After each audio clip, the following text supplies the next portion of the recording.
Assalamualaikum warahmatullahi wabarakatuh.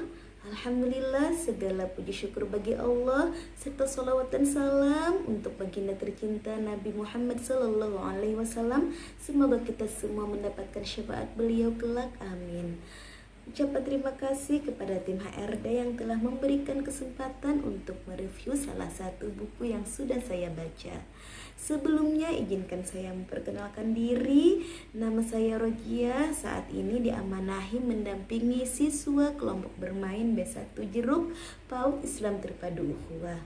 Bismillahirrahmanirrahim. Buku yang akan saya review pada kesempatan ini yaitu dengan judul Tuntas Kemandirian, Investasi Sampai Akhirat, yang ditulis oleh Ibu Ani Kristina yang merupakan seorang trainer, psikolog, dan penulis di Gria Parenting Indonesia. Alhamdulillah, saya juga sudah berkesempatan untuk bertemu beliau sewaktu mengisi workshop tentang tuntas motorik di PAUD Islam Terpadu Ukhuwah. Selain sang penulis, hal menarik dari buku ini yaitu salah satu testimoninya adalah Ustadz Khairani MPD yang merupakan Direktur Pendidikan Yayasan Ukhuwah Kalimantan Selatan. Beliau mengatakan bahwa kemandirian adalah pondasi karakter seorang anak, sehingga penting bagi para orang tua dan guru untuk mendapatkan solusi dalam menuntaskan kemandirian ini. Hadirnya buku Tuntas Kemandirian ini sebagai salah satu solusi untuk berbagai permasalahan yang berhubungan dengan kemandirian anak. Mendidik anak menjadi mandiri adalah bekal menjalani hidup dan kehidupan di dunia serta investasi akhirat bagi kita semua. Buku Tuntas Kemandirian ini terdiri dari 122 halaman dengan 4 topik utama, yaitu kemandirian pondasi karakter, mendidik anak mandiri di usia dini, mendidik anak mandiri di usia prabalik, dan mendidik anak mandiri di usia balik.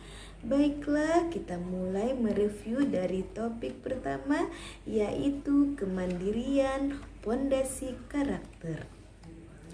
Anak-anak yang mandiri akan memiliki karakter yang luar biasa. Mereka biasa percaya diri, disiplin, semangat belajar, dan mau berjuang untuk berprestasi, serta piawai menyelesaikan masalah.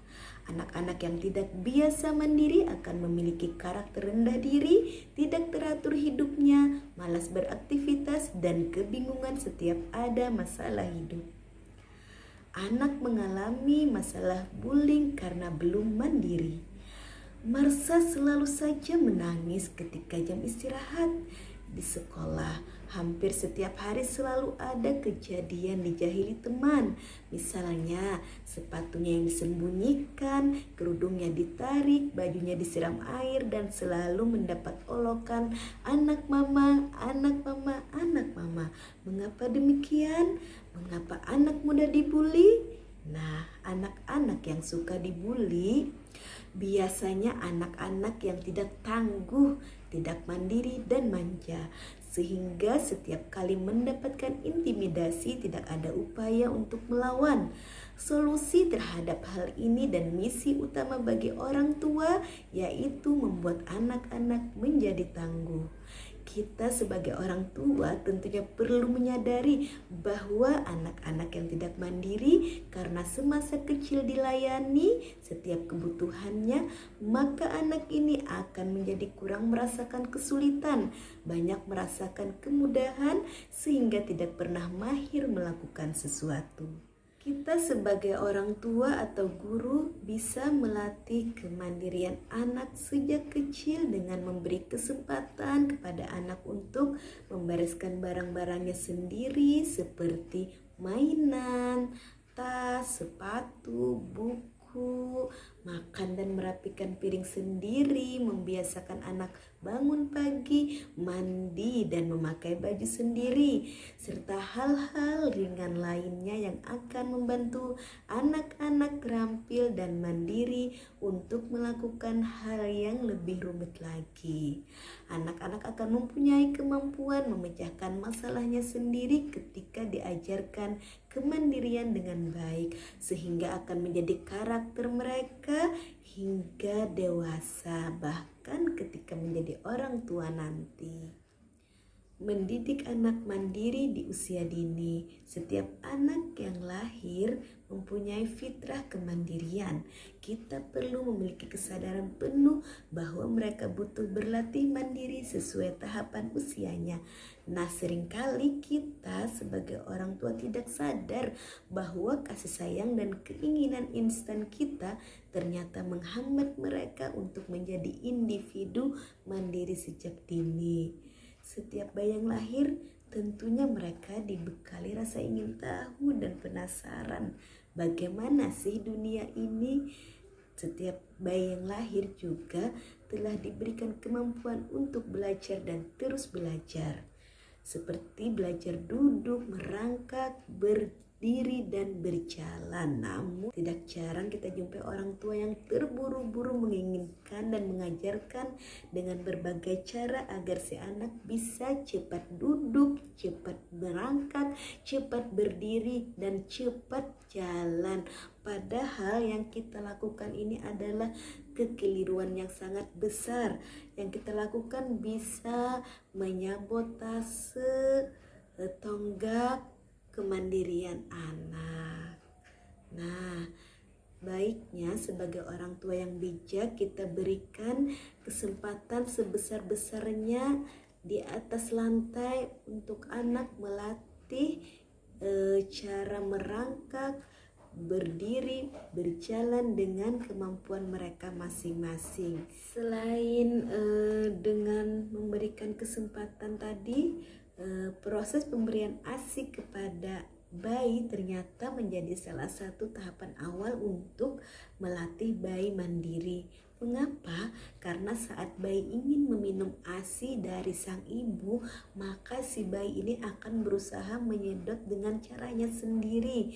Nah, disinilah perjuangan seorang bayi yang merupakan bagian dari kemandirian.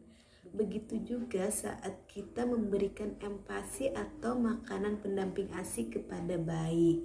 Nah, salah satu manfaat empasi ini di mana anak akan berusaha berjuang mengunyah. Disinilah salah satu sarana penumbuhan kemandirian ketika organ wicara anak bergerak aktif mengunyah makanan sehingga organ wicaranya bisa tumbuh dengan kuat. Seringkali kan kita jumpai anak-anak yang terhambat bicara, padahal seharusnya mereka sudah mempunyai banyak kosakata. Mengapa hal demikian itu terjadi? Nah, salah satu penyebabnya adalah orang tua tidak memberikan empati secara benar. Mereka cenderung lebih memudahkan anak, misalkan makanannya di blender sampai halus sehingga ketika dimasukkan ke mulut anak langsung menyeruput tanpa ada kegiatan mengunyah. Nah, ini merupakan salah satu kekeliruan ya yang dilakukan oleh orang tua. Seharusnya kita membiarkan saja anak mengunyah sendiri sehingga akan memperkuat organ bicaranya tadi, sehingga anak-anak akan terbantu motorik mulutnya agar mereka nantinya lebih mudah ketika belajar bicara. Masya Allah, luar biasa kan? Pemberian empati saja ternyata merupakan salah satu cara untuk melatih kemandirian organ bicara anak. Selain itu, hal terpenting yang perlu kita ajarkan untuk melatih kemandirian anak yaitu melalui toilet training. Mengapa?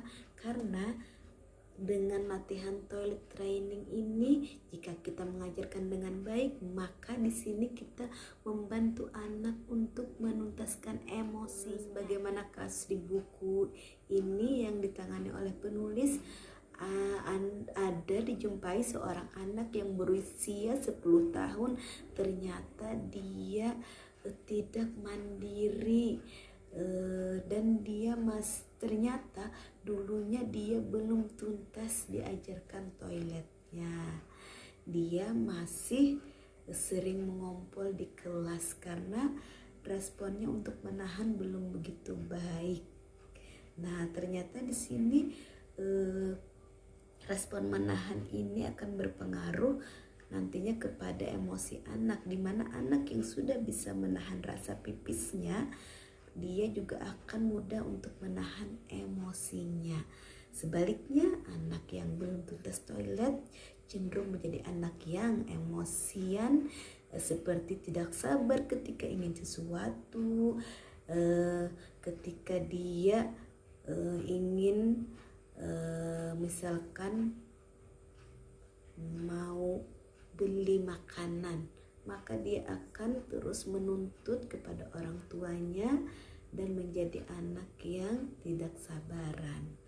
Nah, ternyata luar biasa ya pengaruh ketuntasan toilet ini bagi emosi anak. Mari kita ajarkan sejak dini atau sedini mungkin toilet training kepada anak-anak kita. Mendidik anak mandiri di usia prabalik. Setiap hal kecil yang dilakukan anak secara mandiri ternyata menjadi bekal hidup berharga di masa depan. Setiap latihan kemandirian yang kita berikan pada anak akan menjadi investasi karakter bagi anak untuk menjalankan peran-peran sebagai manusia dewasa kelak.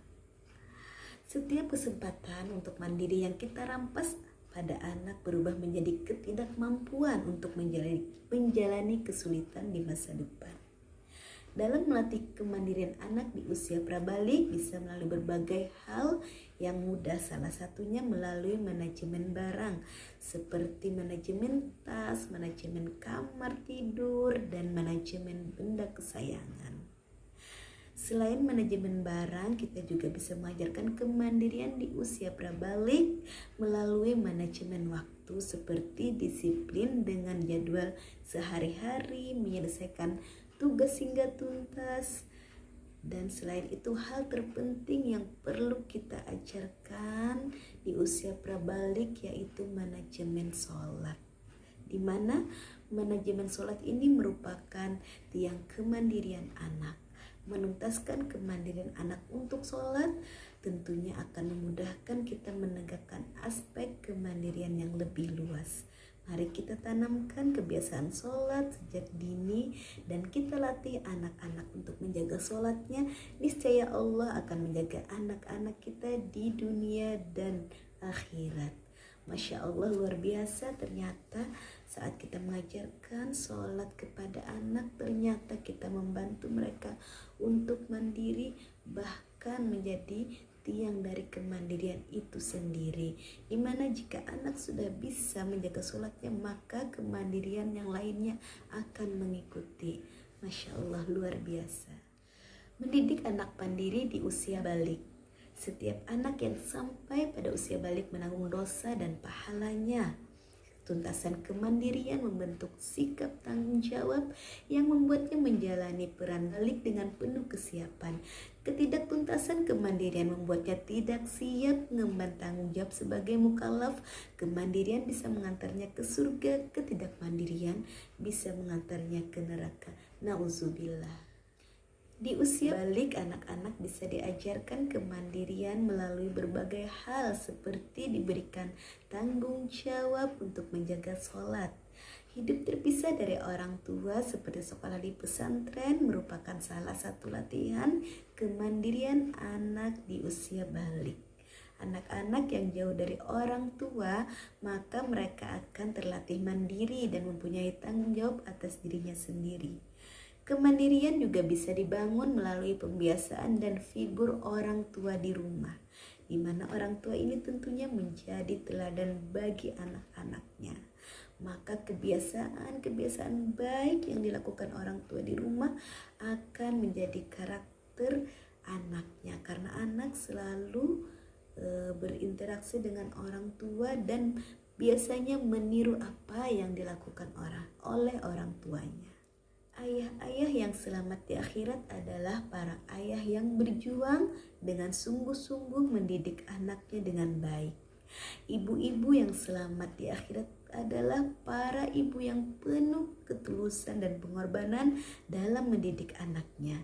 Anak-anak kita akan selamat di akhirat ketika mereka mampu melaksanakan tanggung jawabnya di dunia. Luar biasa pengaruh karakter kemandirian ini dalam diri anak karena akan dibawanya hingga ke akhirat kelak.